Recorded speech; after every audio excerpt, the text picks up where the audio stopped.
ಈಗ ಮುಂದೆ ಸಂಧ್ಯಾ ತೋಟಪ್ಪ ಅವರು ಸ್ವಲ್ಪ ಇಂಟ್ರೊಡಕ್ಷನ್ ಕೊಡ್ತಾರೆ. ಎಲ್ಲರಿಗೂ ನಮಸ್ಕಾರ. ಈಗ ನೀವು ನಮ್ಮ ಕರ್ನಾಟಕದ ಎಲ್ಲ ದೊಡ್ಡ ವ್ಯಕ್ತಿಗಳು, ನಾವೇನಂತ ಕರಿತೀವಿ ಲೂಮಿನರೀಸ್, ಸೊ ನಮ್ಮ ಪುಟಾಣಿಗಳು ನಿಮ್ಮ ಮುಂದೆ ಅವರಾಗಿ ಬರ್ತಾ ಇದ್ದಾರೆ.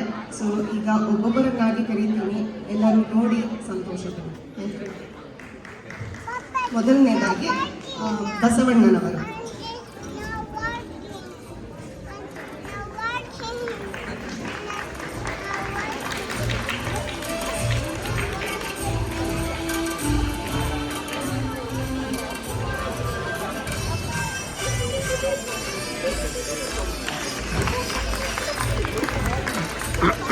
ಬಸವಣ್ಣನವರು 12ನೇ ಶತಮಾನದಲ್ಲಿ ಭಕ್ತಿ ಚಳುವಳಿಯನ್ನು ಶುರು ಮಾಡಿ ವಚನಗಳೆಂಬ ಕಾವ್ಯದ ಮೂಲಕ ಸಾಮಾಜಿಕ ಜಾಗೃತಿ ಮೂಡಿಸಿ ಸಾಮಾಜಿಕ ತಾರತಮ್ಯವನ್ನು ತಿರಸ್ಕರಿಸಿದ ತತ್ವಜ್ಞಾನಿಗಳು ಹಾಗೂ ಸಮಾಜ ಸುಧಾರಕರು.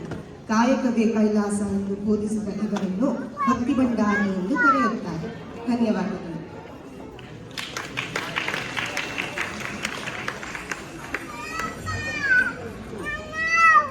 ಬೆಳವಡಿ ಮಲ್ಲಮ್ಮ.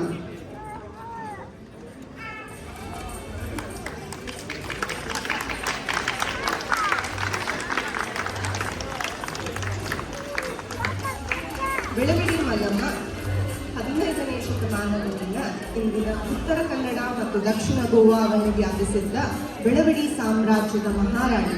ಇತಿಹಾಸದಲ್ಲಿ ಮೊದಲ ಮಹಿಳಾ ಸೈನ್ಯವನ್ನು ಸಿದ್ಧಪಡಿಸಿ ತರಬೇತಿ ನೀಡಿದ ಹೆಗ್ಗಳಿಕೆ ಇವರದ್ದು. ಧನ್ಯವಾದಗಳು.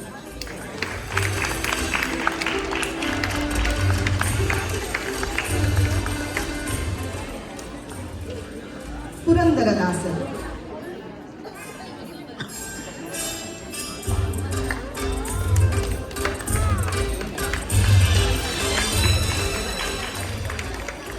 ಪುರಂದರದಾಸರು 16ನೇ ಶತಮಾನದ ಸಂತರು, ತತ್ವಜ್ಞಾನಿಗಳು, ಸಂಯೋಜಕರು ಮತ್ತು ಗಾಯಕರು.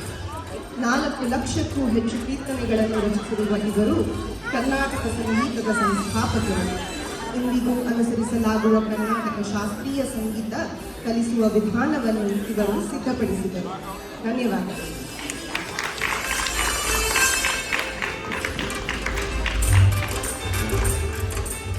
ರಾಣಿ ಅಬ್ಬಕ್ಕ.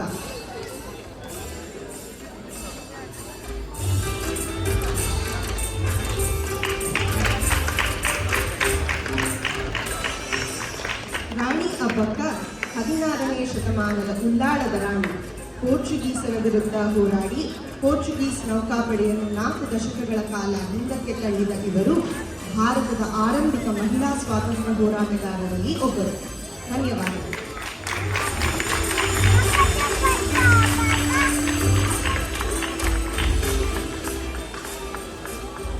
ಒನಕೆ ಓಬವ್ವ.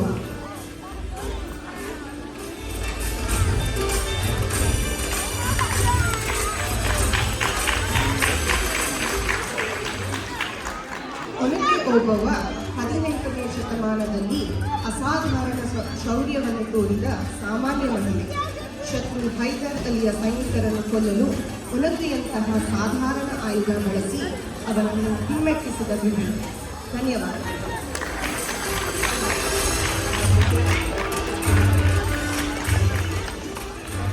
ಕಿತ್ತೂರು ರಾಣಿ ಚೆನ್ನಮ್ಮ.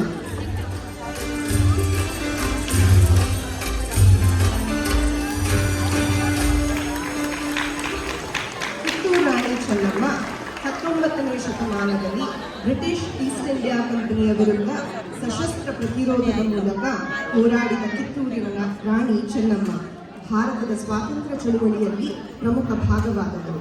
ಧನ್ಯವಾದಗಳು.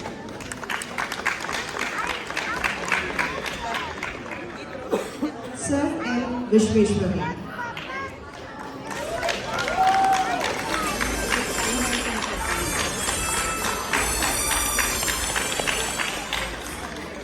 ಸರ್ ಎಂ ವಿಶ್ವೇಶ್ವರಯ್ಯ 20ನೇ ಶತಮಾನದಲ್ಲಿ ಭಾರತ ಕಂಡ ಬಹುದೊಡ್ಡ ಸಿವಿಲ್ ಎಂಜಿನಿಯರ್. KRS ಅಣೆಕಟ್ಟು ಮೊದಲಾದ ಪ್ರಮುಖ ಯೋಜನೆಗಳ ಮೂಲಕ ಕರ್ನಾಟಕ ಸರ್ಕಾರವನ್ನು ಆರ್ಥಿಕವಾಗಿ ಬೆಳೆಸಿದರು. ಇವರ ಜನ್ಮದಿನವಾದ ಸೆಪ್ಟೆಂಬರ್ 15ನೇ ತಾರೀಕು ವಿಶ್ವ ಎಂಜಿನಿಯರ್ಗಳ ದಿನವನ್ನಾಗಿ ಆಚರಿಸುತ್ತಾರೆ.